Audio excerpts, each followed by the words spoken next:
Hello friends, I am Samim Alam from English Point. You all are the most welcome today in English Point. Friends, in last class we knew about adjective, that after all what is called adjective. But today we have to know about the use of adjective, that after all in a sentence what is the use of adjective. It was said before you about the use of adjective that there are two uses of adjectives.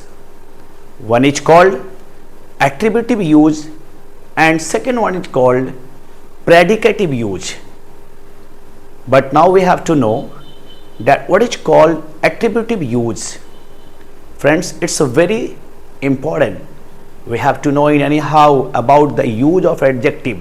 Of course we know about adjective, that what is called adjective.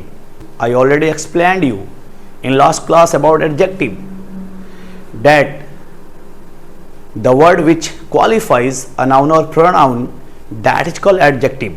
But now we have to know about the use of adjective, in which I have already said you about the use of adjective, that there are two uses of adjectives. One is called attributive use and second one is called predicative use. Now we have to know about attributive use, that after all what is called attributive use. It was said before you about attributive use, that suppose in a sentence just after an adjective a noun has been used, then this use of adjective is called attributive use. It's very important, needs to keep in your mind about this use of adjective, that suppose in a sentence just after an adjective a noun has been used, then the use of this adjective is called attributive use. दोस्तों, attributive use के बारे में बताया गया कि यदि किसी sentence में किसी एडजेक्टिव के ठीक बाद यदि किसी नाउन का प्रयोग किया गया हो, तो एडजेक्टिव के इस प्रयोग को एट्रीब्यूटिव यूज कहा जाता है. It's very important to know about the use of adjective, that what is the use of adjective and how do we use adjective in the sentence. बताया गया कि यदि किसी सेंटेंस में किसी एडजेक्टिव के ठीक बाद किसी नाउन का प्रयोग किया गया हो, तो एडजेक्टिव के इस प्रयोग को एट्रीब्यूटिव यूज कहा जाएगा. जैसे you are a gentleman. In this sentence gentle the word is an adjective, and after this word man is coming, which is a noun. Now the use of this adjective is called attributive use. As he is an intelligent student. Friends, in this sentence intelligent is an adjective, and after intelligent a student is coming, which is a noun. Now the use of this adjective is called attributive use. As Shyam is a poor boy. In this sentence poor, the word is an adjective, and after poor boy is coming, which is a noun. Now this use of adjective is called attributive use. Now we have to look on the board also, because I want to explain you on the board also that after all how we have to understand about the use of adjective, that what type of use of adjective is called attributive use. दोस्तों, अब हम उदाहरण के द्वारा जानेंगे कि adjective के किस यूज को एट्रीब्यूटिव यूज कहा जाता है. जैसे सेंटेंस रहेगा he is a poor boy. इस वाक्य को देखिए, इस वाक्य में पुअर एक एडजेक्टिव है, मगर पुअर के बाद एक नाउन आया है बॉय. अब वाक्य में ये पुअर जो प्रयोग हुआ है, अब इस वाक्य के अंदर पुअर एक एडजेक्टिव है और इसके बाद एक नाउन बॉय के रूप में प्रयोग किया गया है. अब वाक्य में एडजेक्टिव के इस प्रयोग को एट्रीब्यूटिव यूज कहा जाएगा. Now we have to look other sentence. Shyam is an intelligent student.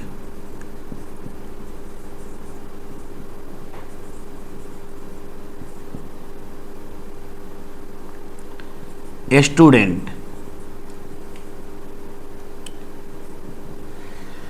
इस वाक्य में देखिए इंटेलिजेंट एक एडजेक्टिव है और इंटेलिजेंट के बाद एक नाउन का प्रयोग किया गया है स्टूडेंट्स के रूप में। अब इस वाक्य में एडजेक्टिव के इस तरह के प्रयोग को एट्रिब्यूटिव यूज कहा जाएगा।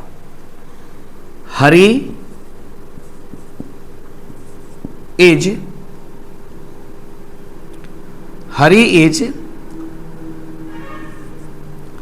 a rich man। Hari is a rich man. इस सेंटेंस में रिच एक एडजेक्टिव है और रिच के बाद नाउन के रूप में मैन शब्द का प्रयोग किया गया है। अब इस वाक्य के अंदर रिच का प्रयोग एडजेक्टिव के रूप में हुआ है और रिच के जस्ट बाद एक नाउन का प्रयोग किया गया है मैन। अब वाक्य में एडजेक्टिव के इस प्रयोग को एट्रिब्यूटिव यूज कहा जाता है, क्योंकि थोड़ा देर पहले आपने समझा एट्रिब्यूटिव यूज के बारे में कि यदि किसी सेंटेंस में किसी एडजेक्टिव के ठीक बाद किसी नाउन का प्रयोग किया गया हो तो एडजेक्टिव के इस प्रयोग को एट्रिब्यूटिव यूज कहा जाता है। देखेंगे इस वाक्य को, this is a neat and clean place. देखिए this is a neat and clean place. इस वाक्य में नीट एंड क्लीन यानी साफ सुथरा, इस वाक्य में नीट एंड क्लीन एडजेक्टिव के रूप में प्रयोग हुआ है और इसके ठीक बाद प्लेस यानी स्थान एक नाउन के रूप में प्रयोग किया गया है। अब वाक्य में एडजेक्टिव के इस प्रयोग को एट्रिब्यूटिव यूज कहा जाएगा, क्योंकि यदि किसी सेंटेंस में किसी एडजेक्टिव के ठीक बाद किसी नाउन का प्रयोग किया गया हो तो एडजेक्टिव के इस तरह के प्रयोग को एट्रिब्यूटिव यूज कहा जाता है। Learning this one is very compulsory because we have to know about the use of adjective also. That after all, what type of use of adjective is called attributive use and what type of use of adjective is called predicative use. अभी हम लोगों ने जाना attributive use के बारे में कि आखिर एट्रीब्यूटिव यूज किसे कहा जाता है। तो यदि किसी सेंटेंस में किसी एडजेक्टिव के ठीक बाद यदि किसी नाउन का प्रयोग किया गया हो तो ऐसे ही एडजेक्टिव के प्रयोग को एट्रीब्यूटिव यूज कहा जाता है। मगर प्रेडिकेटिव यूज थोड़ा भिन्न है। बताया गया यदि किसी सेंटेंस में किसी वर्ब के बाद एडजेक्टिव का प्रयोग किया गया हो तो एडजेक्टिव के इस प्रयोग को प्रेडिकेटिव यूज कहा जाता है। It was said before you by grammarian that suppose in a sentence after a verb an adjective has been used, then the use of this adjective is called predicative use. क्या जाना आपने predicative use के बारे में कि वाक्य में यदि किसी वर्ब के बाद किसी एडजेक्टिव का प्रयोग किया गया हो तो एडजेक्टिव के इस प्रयोग को प्रेडिकेटिव यूज कहा जाता है। जैसे I feel fresh. In this sentence, feel is a verb and after feel, fresh the word is coming. Now the use of this adjective is called predicative use. As you look gentle. In this sentence, look is a verb and after this verb, an adjective is coming, gentle. Now this use of adjective is called predicative use. He seems educated. Look in this sentence. Seems is a verb and after this educated the word is coming which is an adjective. Now the use of this adjective is called predicative use. थोड़ा हम लोग इसे भी board पे समझ लें कि आखिर प्रेडिकेटिव यूज किसे कहा जाता है।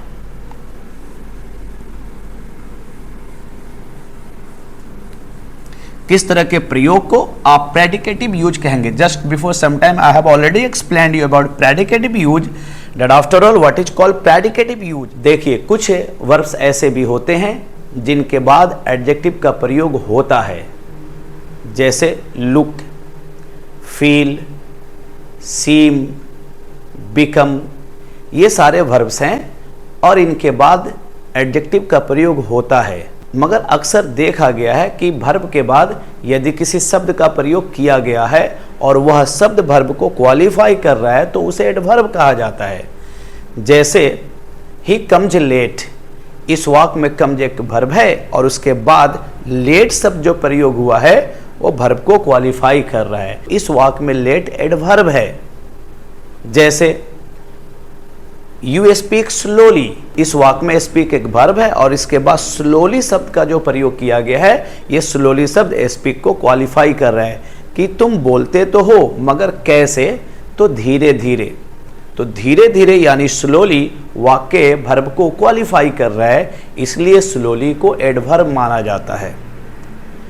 यू राइट केयरफुली, इस वाक्य में राइट एक वर्ब है और इसके बाद केयरफुली शब्द का प्रयोग हुआ है जो इस वाक्य वर्ब को क्वालिफाई कर रहा है, इसलिए केयरफुली भी वाक्य के अंदर एडवर्ब है। मगर कुछ वर्ब्स ऐसे भी होते हैं जिनके बाद एडजेक्टिव का भी प्रयोग होता है।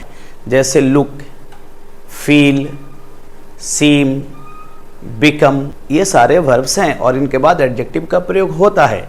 मगर अक्सर देखा गया है कि वर्ब के बाद आने वाले शब्द अगर वर्ब को क्वालिफाई कर रहे होते हैं तो उसे एडवर्ब कहा जाता है। मगर वाक्यों में कुछ वर्ब ऐसे भी प्रयोग किए जाते हैं जिनके बाद एडजेक्टिव का प्रयोग होता है। जैसे यू लुक जेंटल, इस वाक्य में लुक एक वर्ब है और इसके बाद जो जेंटल शब्द का प्रयोग किया गया वो एक एडजेक्टिव है। जैसे आई फील फ्रेश, इस वाक्य में फील एक वर्ब है और इसके ठीक बाद फ्रेश शब्द का जो प्रयोग किया गया है वो एक एडजेक्टिव है। ही सिम्स क्लेवर, इस वाक्य में सिम्स एक वर्ब है और उसके जस्ट बाद क्लेवर शब्द का प्रयोग किया गया है जो एक एडजेक्टिव है। माय फ्रेंड बिकम्स रिच, इस वाक्य में बिकम्स एक वर्ब है और इसके ठीक बाद रिच शब्द का प्रयोग किया गया है जो एक एडजेक्टिव है। अब ऐसे ही एडजेक्टिव के प्रयोग को प्रेडिकेटिव यूज कहा जाता है।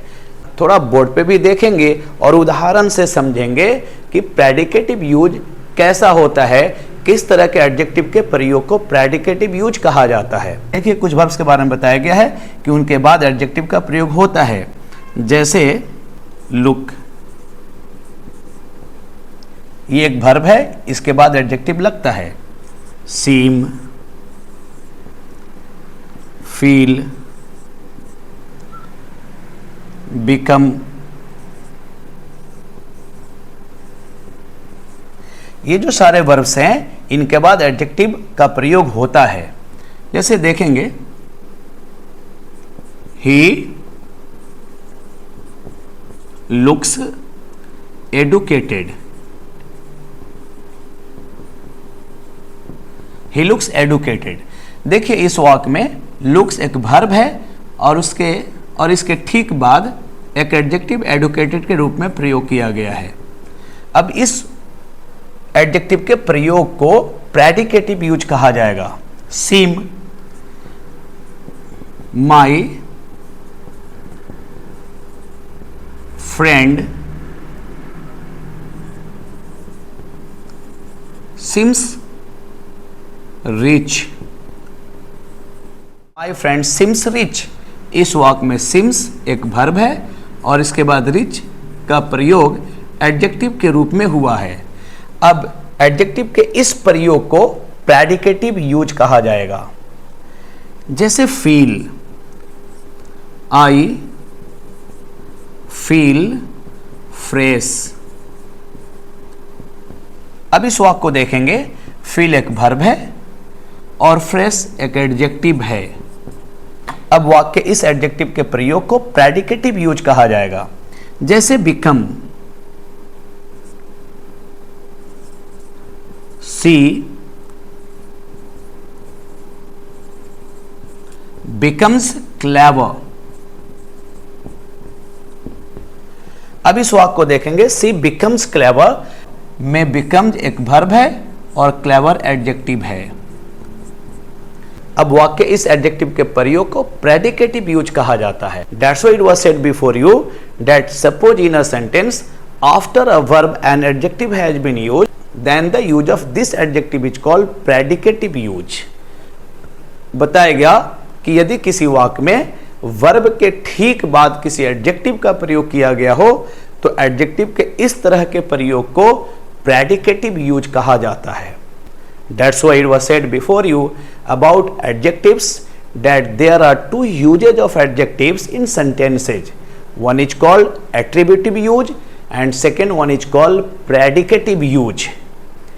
It was said before you that adjective plus noun is called attributive use and verb plus adjective is called predicative use.